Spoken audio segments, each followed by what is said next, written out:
Good morning, brothers and sisters. When I think of democracy in the United States of America, I think of one of the basic tenets of that is the right to vote. And many moments in our history have brought us to where we are today. If you go back to 1870, that's when the 15th Constitutional Amendment was adopted, which made it illegal to deny anyone the right to vote based on their race or whether they were a slave. In 1920, the 19th Constitutional Amendment was adopted, which gave women, finally, the right to vote. Yeah, less than 100 years ago. In 1965,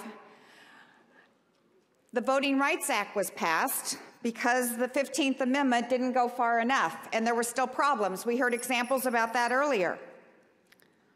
And finally, in 1971, the 26th Amendment was passed, which lowered the voting age from 21 years old to 18 years old.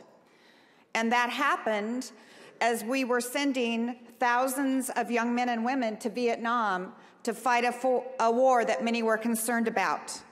And so the battle cry was, if people are old enough to go over there and put their lives on the line, and many lost their lives, they're certainly old enough to vote. I remember that one especially well because in July 1971, when that was adopted, I was 17 years old. And so when I turned 18 in October, I had the right to vote. There's many lessons, I think, that when we think about movement building and how important it is in reaching out to organizations like the NAACP, the Sierra Club, Common Cause, and many others, that we need to learn lessons from the past. And the lessons that we need to learn are that we can't give up the fight. None of those things happened overnight. None of them happened in a straight line. And more importantly than ever, it was extremely messy most of the time.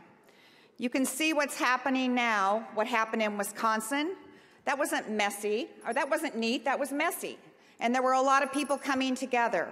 So it wasn't like planning one big rally and everyone showed up. It was about a spark being created and many people coming.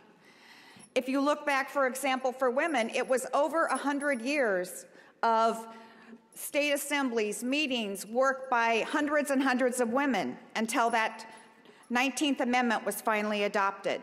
So we have to have patience and we have to keep the fight going in us if we're going to make a difference. One of the things that you also think of as an American is that we are known around the world as peacekeepers. And we are always one of the first ones to go to the aid of others, especially in countries where citizens are downtrodden and they don't have a democracy. They're often under dictatorship. And often what we're fighting for is that they have the basic right to vote. Now, here at home, we are fighting our own battles. And there's a certain amount of irony in that we have again sent hundreds of thousands of young men and women to other countries to fight to get a democracy, while we here in our own country are battling for our own democracy. And let us not think that this was an accident. How many of you think that this is an accident that this is happening now? Anyone? It's absolutely not.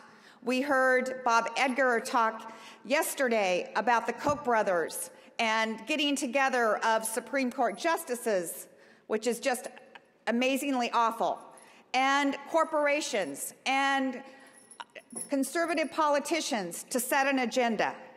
This planning has been going on for years and years, and they are out to destroy us. They are out to destroy labor unions, they are out to destroy progressive organizations, and they are out to destroy the middle class. Our democracy is quickly being replaced by a corpocracy. Corporations are running our country because they now are considered people. They are using their money and their voices to pollute our political system. But our voices will not be squashed, will they? No. Will they? No. So, you heard earlier from Ben Jealous, 38 states have passed new laws or put in new voting guidelines that are making it harder for people to exercise their basic democratic right to vote. It is our job not to just be mad about that or to say, well, gee, that makes sense. Everyone should have the right ID, but to put faces on that. Faces that we heard earlier, whether it's the nuns in Ohio or students in Texas. And there are many, many stories out there. We have to educate our members and the public how ludicrous this is and how devastational it is to our basic democracy. Because this is just another piece of the puzzle that the right has put together to destroy us. And we cannot allow that to happen. But out of this crisis, and let's not kid ourselves, this is a crisis, comes an opportunity. CWA has worked very, very hard over the last few years to build and develop legislative political action teams. And I know all of the members of the executive board are very proud of their work. We have come a long way, and we have a long way to go. But it's not enough to just have the activists that wake up every morning caring about politics, caring about legislation. We have to plug in other parts of our union. We have to, as President Cohen said, connect the dots for people. So this year, though it's shameful that we have to do this under the umbrella of voter suppression, especially in this country, the United States of America, but it's real, and we will take up the fight.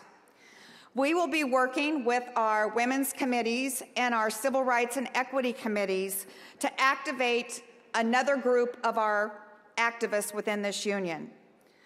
It's a great fit when you think about they want to stand up for these basic rights. They will actually be coming together next month in February. They'll be here in DC at the same time to prepare their reports to send out. And we will spend one afternoon focusing on voter suppression. We will be hearing from leaders from the NAACP, the Leadership Council on Civil Rights, the education that we've done internally, and we will be targeting states where we have strong committees, where voter suppression is an issue, and where we have opportunities to build stronger alliances with the NAACP and the Leadership Council on Civil Rights. I think this is a great way for us to continue to connect the dots within our union and to tie these two very important committees, many of you have local committees, to do legislative and political work. It's about engaging more activists because all of us have to lead the fight.